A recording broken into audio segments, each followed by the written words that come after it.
This is the story of how one man escaped the world's most secure prison. And he did it all with this, a single wooden pencil. Impossible? That's what everyone thought. But this story is proof that human ingenuity knows no bounds. The year is 1978, deep within the stone fortress known as Black Rock Penitentiary, a place from which no one had ever escaped. A lone guard does his morning rounds. He stops at an empty cell, the door strangely ajar. Inside, everything seems normal, except for one small object lying on the cold concrete floor. It's a pencil, sharpened to a fine point. He picks it up, confused. Then the alarm bells start ringing. Inmate number 734, a man named Julian Croft, is gone. How could a man vanish from a cell locked from the outside, in a facility surrounded by electrified fences, watchtowers, and miles of barren wilderness? And how could a simple pencil be the key? To understand the escape, we first need to understand the man. Julian Croft wasn't your typical inmate. He was a master watchmaker, a man obsessed with tiny, intricate mechanisms.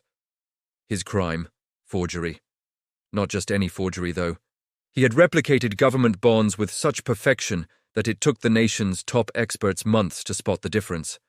His brilliant mind, which could see the world in gears and levers, was deemed too dangerous for a standard prison. So they sent him to Black Rock, the end of the line. Black Rock was a technological marvel of its time. Every door was electronically locked, every corridor monitored by pressure plates, every wall reinforced with steel. It was designed to be a perfect, inescapable machine. For 5 years, Croft observed this machine, studying its rhythms, its flaws, its heartbeat. He was a quiet, model prisoner, spending his days reading in the library. This is where our story truly begins, because a few months before his escape, the prison initiated a new educational program. Inmates were given basic materials to practice writing and drawing. Among these materials was a simple, unassuming wooden pencil. For the guards, it was a piece of graphite and wood. For Julian Croft, it was the key to his freedom. Croft's plan was born from a tiny observation nobody else had made. He noticed that the small food slot on his cell door, used to pass him his meals, had a locking mechanism that was purely mechanical, a failsafe in case of a power outage. It was an old design, overlooked in the prison's modern upgrades.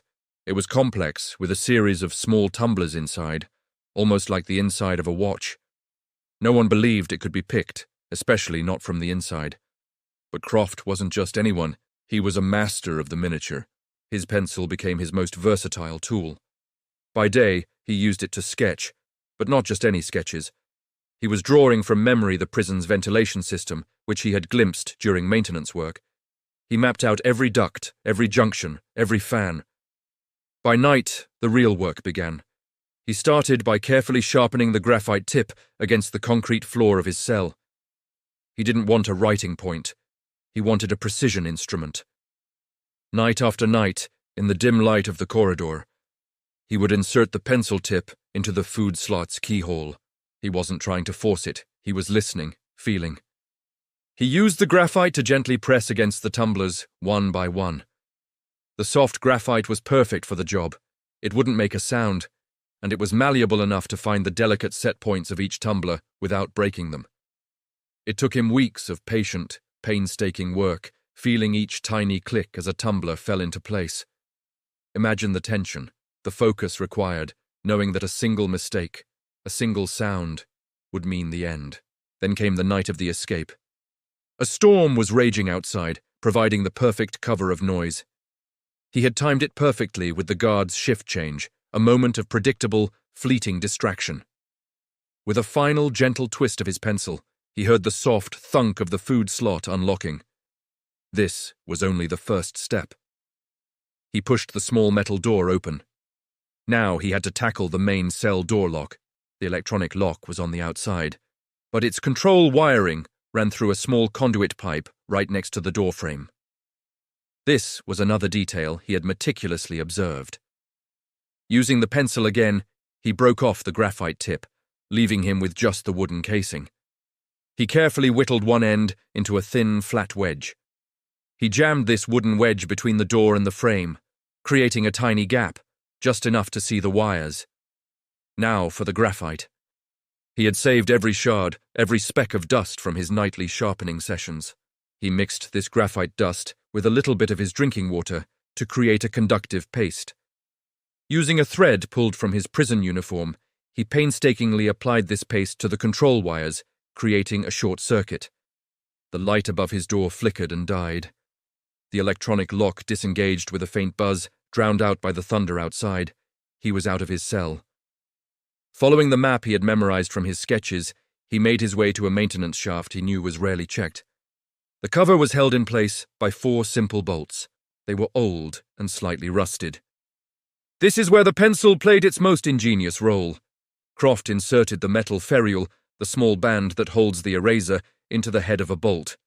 It was a weak tool, but by applying slow, steady pressure, using the pencil's length for leverage, he managed to turn the first bolt.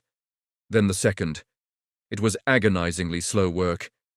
He was halfway through the third bolt when it happened. The critical moment. The pencil, under immense strain, snapped. He was left with a jagged, splintered piece of wood. For a moment, despair must have set in. His only tool was broken, but his mind raced. He took the larger broken piece and, using the rough edge of the concrete wall, frantically scraped it into a new makeshift wedge. It was crude, but it was just enough. He jammed the splintered wood into the bolt head and used the last of his strength to turn it. The final bolt gave way. He slipped into the ventilation system, a dark, dusty labyrinth. He crawled for what felt like hours, his body screaming in protest, following the path he had etched into his memory. He finally reached his destination. A grate that opened onto a secluded section of the prison roof, a known blind spot in the watchtower's line of sight. Using the last piece of his pencil, he pried the rusted grate open and climbed out into the rain-swept night. Below him was the final barrier, a 20-foot drop to the outer perimeter just beyond the electrified fence's reach. He had one last trick. Over the months, he had collected dozens of threads from his uniform, painstakingly weaving them into a thin but strong cord. He tied one end to a rooftop pipe and the other to his broken pencil piece, which he wedged securely into a crack in the wall. It was a fragile anchor, but it held. He rappelled down the wall, landing silently on the ground outside the prison's main defences. Julian Croft was free. The next morning, the discovery of his empty cell sent Blackrock into chaos. The investigation was immense. They couldn't understand how he'd bypassed the electronic locks, how he'd opened the maintenance shaft. It was only when they pieced together the clues, the shorted-out lock, the loose bolts, and the small broken pencil left behind in his cell, that the impossible truth began to dawn on them. A man had defeated their $1 million security system with a 20-cent pencil. A massive manhunt was launched, but Julian Croft was like a ghost. He was never seen again. Some say he fled the country and started a new life under a new identity. Others whisper he's still out there, living a quiet life. Perhaps even working as a watchmaker again somewhere, a quiet genius hiding in plain sight. The story of Julian Croft became a legend, a cautionary tale for prisons everywhere. It's a testament to the fact that no system is perfect and that the most powerful tool of all is the human mind. It reminds us that with enough patience, observation, and creativity, even the most insurmountable walls can crumble. And sometimes, all it takes is a single, ordinary pencil. Thank you for watching. If you were fascinated by this story of incredible ingenuity, make sure to hit that like button and subscribe for more tales of the unbelievable. We'll see you in the next video.